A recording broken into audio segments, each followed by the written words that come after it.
15 ఏళ్ల young sensation Vaibhav Suryavanshi గురించి తెలియని వారంటూ ఉన్నారు.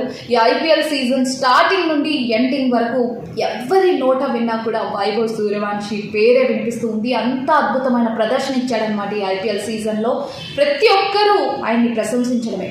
అలాంటి స్టార్ క్రికెటర్ అయిన వైభవ్ సూర్యవంశి ఒకవేళ క్రికెటర్ అవ్వకపోయింటే ఏమై ఉండేవారో తెలుసా? సినిమాల్లో యాక్ట్ చేసేవారు. ఎస్, మీరు విన్నది నిజమే.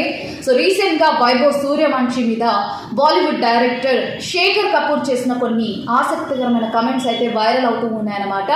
సో ఆయన ఒక ట్వీట్ చేశారు. ఆ ట్వీట్లో ఏం రాశారంటే, వైభవ్ సూర్యవంశి ఇప్పుడు ఒక గొప్ప క్రికెటర్ అవ్వకపోయింటే నేను అతన్ని మసూమ్ సినిమా కోసం తీసుకునేవాడిని అని చెప్పేసి ట్వీట్ చేశారు. అయితే ఈ ట్వీట్ చూసిన చాలా మంది నెటిజన్స్ అయితే రియాక్ట్ అవుతూ కమెంట్స్ పెడుతూ ఉన్నారు. కొంతమంది ఏం కమెంట్స్ పెడుతున్నారంటే, వైభవ్ సూర్యవంశి లుక్ చాలా క్యూట్ అని చాలా ఇన్నోసెంట్గా ఉన్నారు, సో సినిమాల్లోకి తీసుకోండి అని చెప్పేసి కూడా కమెంట్స్ చేస్తూ ఉన్నారు. అయితే మసూమ్ సినిమా విషయానికి వస్తే 1983లో ఈ సినిమా రిలీజ్ అయింది. అయితే ఇప్పుడు దీనికి సీక్వెల్గా మసూమ్ ది న్యూ జనరేషన్ మూవీని అయితే శేఖర్ కపూర్ తెరకెక్కిస్తూ ఉన్నారు.